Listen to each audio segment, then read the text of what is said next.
Hello guys, আজকে আমি বানাচ্ছি স্যান্ডউইচ তন্ময় আমার জন্য আর ভাইয়ের জন্য, যার জন্য আমি নিয়ে নিয়েছি সেদ্ধ করা আলু, পেঁয়াজ, ব্রেড আর টমেটো কেচাপ। কড়াইতে আমি কড়াই বসিয়ে দিয়েছি গ্যাসে, দিয়ে তারপরে তেল দিয়ে দিয়েছি। তেল গরম হয়ে যাওয়ার পর পেঁয়াজ, কাঁচা লঙ্কাটা দিয়ে দিলাম। এটা একটু লাল লাল করে ভাজা ভাজা হবে। লাল লাল করে ভাজা ভাজা হওয়ার পর এর মধ্যে আমি দেব, পেঁয়াজটা যাতে তাড়াতাড়ি ভাজা ভাজা হয়ে যায় তার জন্য আমি এর মধ্যে নুন আর হলুদ দিয়ে দেব।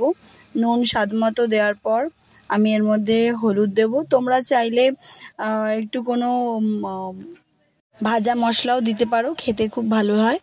আর সেদ্ধ করা আলুটা তারপরে দিয়ে দিলাম। সেদ্ধ করা আলুটা দিয়ে দেওয়ার পর ভালো করে এটা মিক্স করে নিচ্ছি। আর আমি একটু ফ্লেভারের জন্য দিয়ে দিলাম চিকেন মশলা। বেশ সেন্টটা খুব ভালো হয় আর খেতেও খুব ফ্লেভারফুল হয়। আর আমি দিয়ে দিলাম একটুখানি গরম মশলা, গোলমরিচ গুঁড়ো। গোলমরিচ গুঁড়ো দেওয়ার পর আমি দিয়ে দিলাম টমেটো কেচাপ। ভালো করে এটাকে মিক্স করে নেব। মিক্স করে নেওয়ার পর হয়ে গেল আমাদের পুর রেডি। চলো এবার আমরা ব্রেডটাকে সাজিয়ে নিই। ব্রেডের ওপর দিয়ে দিলাম কেচাপ। তোমরা চাইলে মেয়োনিজ দিতে পারো, আর যদি সেদ্ধ করা ডিম থাকে সেদ্ধ করা ডিমটাও গ্রেট করে দিতে পারো। তো এখানে দেখো রেডি হয়ে গেছে। আমি তাওয়ার মধ্যে সাদা তেল গরম করে নিয়েছি, তোমরা বাটারে করো। বাটারের মধ্যে সেঁকলে আরও বেশি ফ্লেভারফুল হয়, আরও বেশি খেতে ভালো লাগে।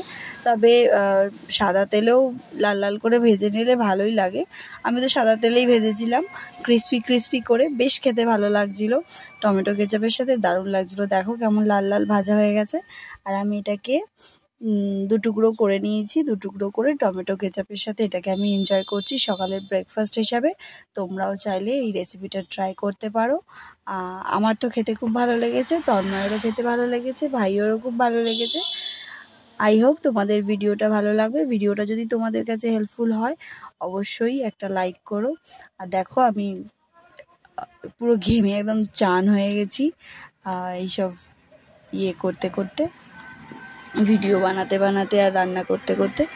এক হাতে ভিডিও করা, এক হাতের রান্না করাও খুব বেশি টাফ হয়ে যায়।